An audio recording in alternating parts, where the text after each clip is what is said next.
Ayaan lived in a small, peaceful village nestled between rolling hills and a river that sparkled under the morning sun. He wasn't a king or a warrior, nor did he possess extraordinary wealth. But Ayaan had something rare, an unparalleled gift for music.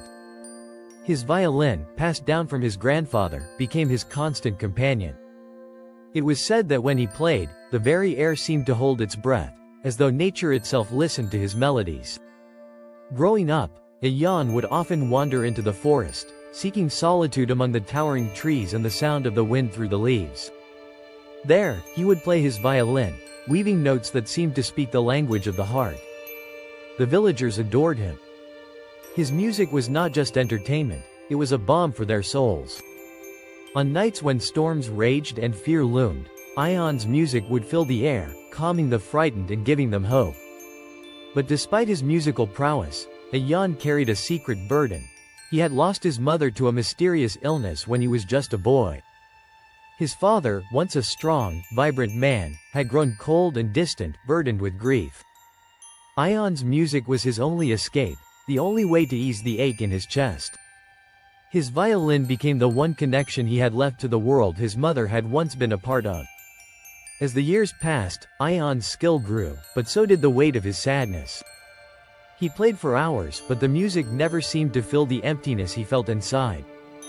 One evening, an old woman approached him while he played by the river's edge. Her eyes were wise and ancient, and her voice carried the weight of the ages. "You play beautifully, young one," she said. "But you're not playing for yourself. You're playing to escape." Ayaan lowered his violin, startled. He had never spoken to this woman before. "Escape from what?"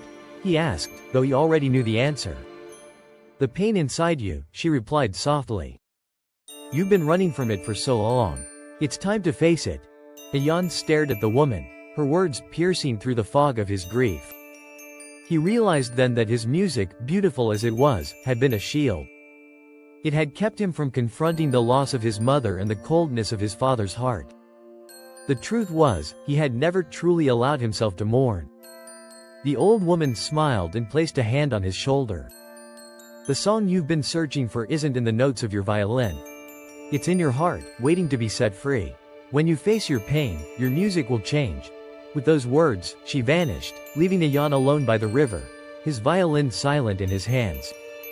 For the first time in years, Ayaan cried.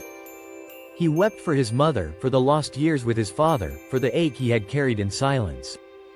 And as he cried, he felt something shift inside him. A deep, peaceful warmth began to bloom within his chest, as though a weight had been lifted. The next evening, Ayaan stood once more by the river. He held his violin, but this time, he didn't play to escape. He played from the depths of his heart, raw, honest, and unfiltered. The music that poured out was no longer just a beautiful sound, it was the very essence of his pain and his healing.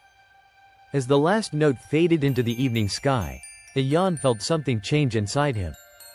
His music had become a bridge between his past and present, a way to honor his mother's memory and begin to rebuild the relationship with his father. His heart felt lighter, no longer burdened by the past.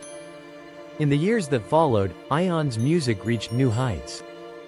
He shared his gift with the world, but now, his playing was not just to soothe others, it was to share his truth.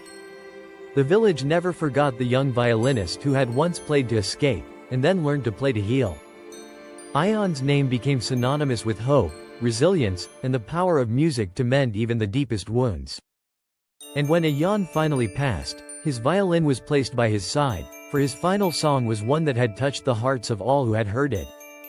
Ayaan had played the song of his soul, and it echoed through the hearts of those who listened, forevermore.